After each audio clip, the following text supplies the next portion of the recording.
नमस्कार, मैं हूं नीलू। तो ईरान का एक पानी का जहाज भारत की सीमा में दाखिल हुआ। अब भारत की सीमा में ईरान के जहाज का दाखिल होना बहुत सारे सवाल खड़े कर रहा है कि आखिर क्या वजह है कि ईरान का ये जहाज भारत की तरफ, भारत की सीमा की तरफ, अंदर की तरफ गया। इसमें क्या कुछ था, कयास अब इसे लेकर लगाए जा रहे हैं और इसके पीछे जो खबर सामने आ रही है वो क्या है, बातचीत आज इसी पर होगी। मयंक मेरे साथ है।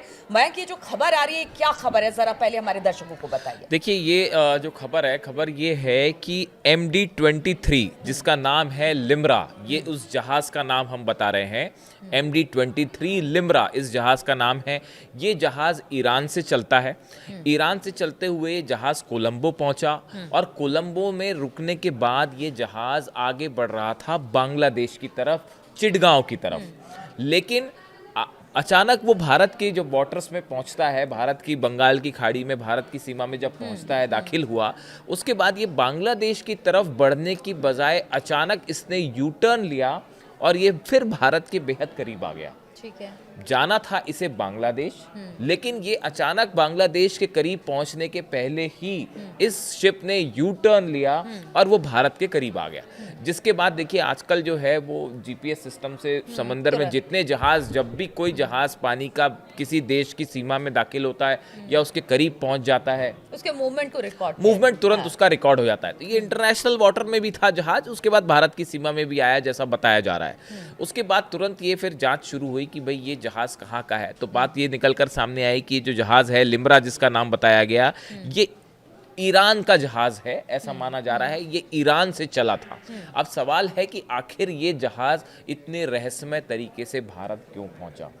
देखिए ये खबर इसलिए भी बड़ी महत्वपूर्ण है कि हाल ही में अमेरिका ने 6 भारत की कंपनीज पर एक्शन लिया था जो कि ईरान के साथ तेल का व्यापार कर रही थी, ईरान के साथ एलपीजी का व्यापार कर रही थी, जो बात ट्रंप को मंजूर नहीं है, नागवार गुजर रही थी अमेरिका को। और भारत की 6 कंपनीज के ऊपर बैन लगाया अमेरिका ने, क्योंकि वो ईरान से व्यापार कर रही थी। इसी बीच ईरान की तरफ से बयान आया, जब जिस तरह से ऑयल को लेकर विवाद हुआ, रूस के साथ, रूस का से तेल खरीदने को लेकर अमेरिका ने भारत से आपत्ति जताई थी, जिस तरह का विवाद हुआ, उसके बाद ईरान ने भारत को ऑफर किया था कि भाई आपको जितना क्रूड ऑयल चाहिए हम आपको देने के लिए तैयार है और बहुत सस्ते में देने को तैयार है।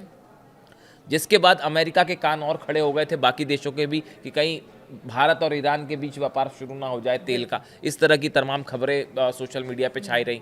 इस बीच देखिए ये जो शिप आया भारत के करीब ईरान का, बताया जाता है कि ये एलपीजी इसमें से लदा हुआ है। एलपीजी गैस से जो है, गैसोलीन जो है वो इसमें लदा हुआ है। अब सवाल ये है कि ये एलपीजी से लदा हुआ ईरान का जहाज भारत कैसे पहुंच गया।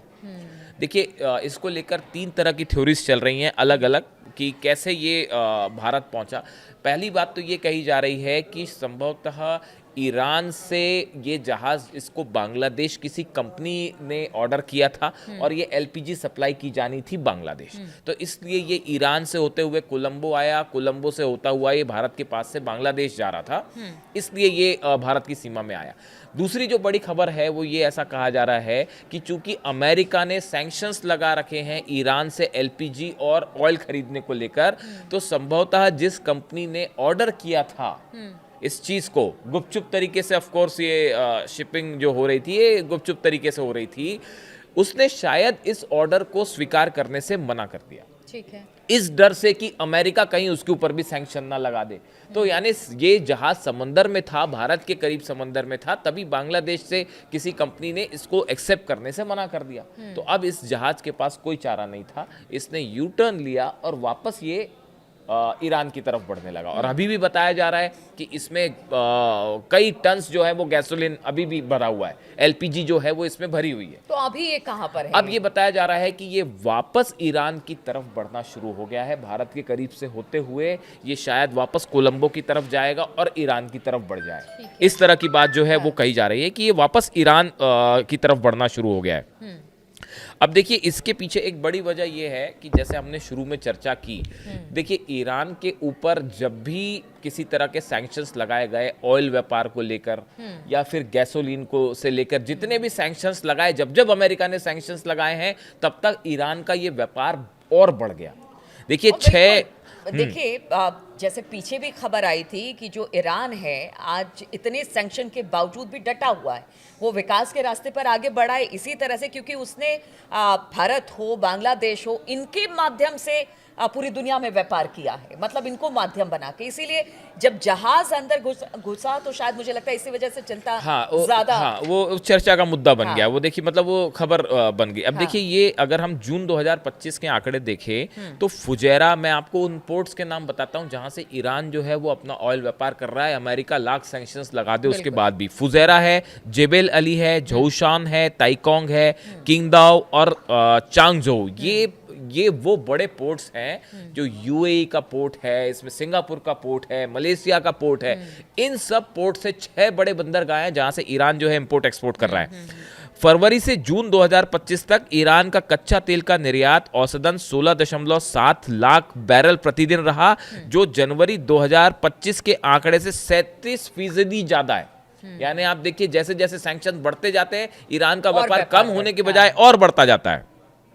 हाल के महीनों में ईरान ने कुछ 50 मिलियन बैरल तेल, लगभग 1.7 MPPD का निर्यात किया, जिसमें 88% कच्चा तेल, 10% ईंधन तेल और 2% कंडेंसर जो होते हैं वो उसमें शामिल थे। यानी आप देखिए ये व्यापार जो है तेजी से बढ़ता जा रहा है। इसके साथ इसमें 52% से ज्यादा निर्यात चीन को और 6% संयुक्त अरब अमीरात को हुआ है। यानी सबसे बड़ा बायर अगर ईरान के ऑयल का कोई है तो वो है चाइना। 2023 में ईरान द्वारा निर्यात किए गए तेल का 90% हिस्सा चीन के पास गया था। ये इस तरह की उस समय की बात कही जा रही थी। और ईरान के तेल के निर्यात में 2023 में $35 अरब से ज्यादा की आय हुई। यानी आप देखिए कहने का मतलब ये है कि आप ईरान पर जितने सैंक्शंस लगाएंगे उसका ईरान का ऑयल का व्यापार उतना ही ज्यादा बढ़ता है। और इसीलिए ये जो नए रास्ते बनाए जाते हैं, चीन और ईरान को समुद्र में खुफिया रास्ते देने वाले देशों में सिंगापुर, इंडोनेशिया, मलेशिया, मालदीव शामिल है।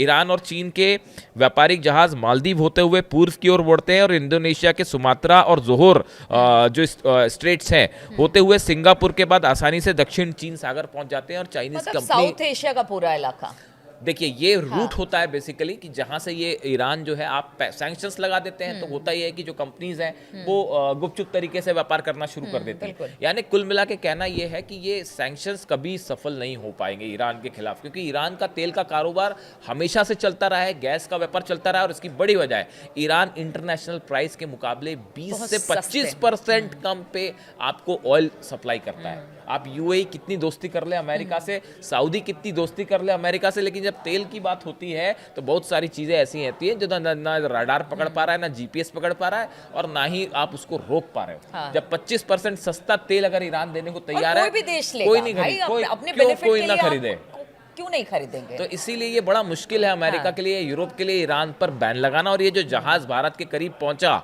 और जिसकी बात हो रही है कि जो जाना चाह रहा था बांग्लादेश और लौट के वो भारत के करीब आ गया और भारत की सीमा में दाखिल हुआ, ये गैसोलीन इसमें लदा हुआ था और ये ईरान से आ रहा था। तो देखिए चिंता करने वाली कोई बात नहीं है। अगर अमेरिका चिंतित हो गया होगा या कोई और की सैंक्शन लगाने के बावजूद भी ईरान का एक जहाज भारत कैसे पहुंचा, तो ऐसा नहीं था। बांग्लादेश की तरफ वो जा रहा था और फिर उसके बाद भारत की तरफ वो मुड़ा और वापस कहा यह जा रहा है, जिस तरह से मयंक ने बताया कि ईरान की तरफ वो वापस लौट जाएगा। लेकिन बात यही कि इतने सैंक्शन के बाद भी ईरान लगातार व्यापार कर रहा है। और जब भारत में ये जहाज पहुंचा तो एक बार फिर से जो बाकी देश हैं जो लगातार सैंक्शन लगाते रहे हैं ईरान पर, उनके कान खड़े हो गए कि आखिर एक जो जहाज था वो कैसे भारत पहुंच गया। चलिए, इस चर्चा में जुड़ने के लिए आप सभी का बहुत बहुत शुक्रिया। आगे भी इसी तरह के टॉपिक्स लेकर मैं और मयंक आपके सामने आते रहेंगे।